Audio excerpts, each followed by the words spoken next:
now split into two sections at the nose bridge. "They're mine." He made a dismissive gesture with his hand to stop any further questions.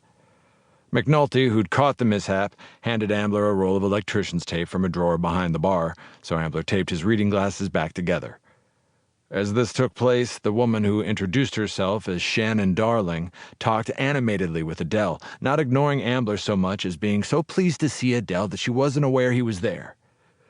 The state of things changed slightly when Adele told Shannon who Ambler was and told Ambler that Shannon would be the latest reader to make use of the crime fiction collection. Adele had done the screening interview that afternoon while Ambler was away from the library. A few minutes later, Adele and Shannon headed to the ladies' room, something women did in pairs quite often. Ambler didn't recall ever asking another man to accompany him to the men's room.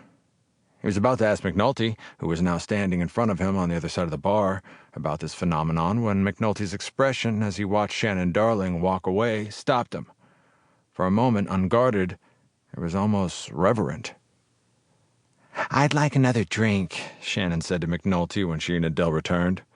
"You have one on the bar," McNulty said. Their eyes met and held for a moment. "You probably don't want any more after this one." "I can go somewhere else." Her tone was petulant. "You could." McNulty spoke softly. "You asked me to tell you." "I'm not arguing anymore. Those guys are jerks. One of them propositioned me." "You say things." He shook his head.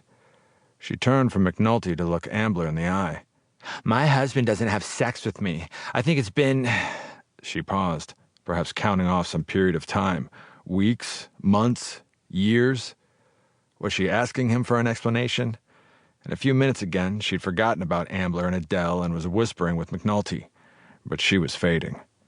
When she wasn't speaking, she bowed, her chin drifting toward the bar like a junky nod.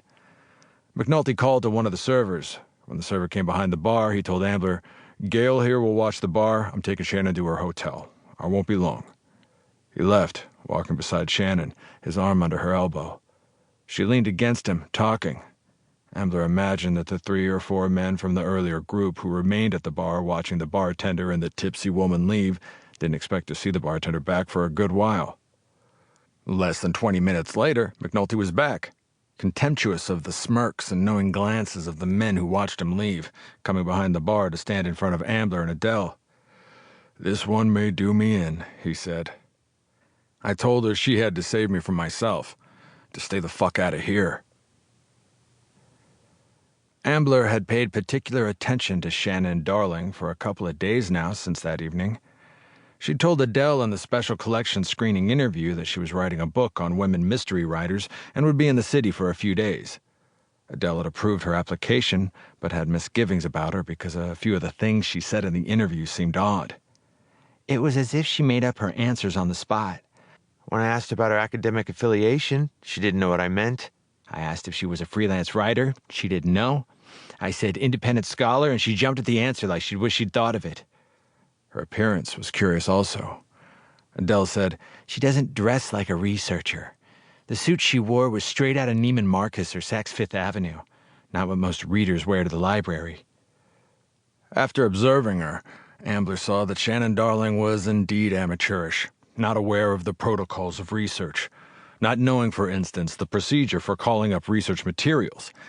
You'd think this was her first time using a library special collection. Still, she had an appealing way about her.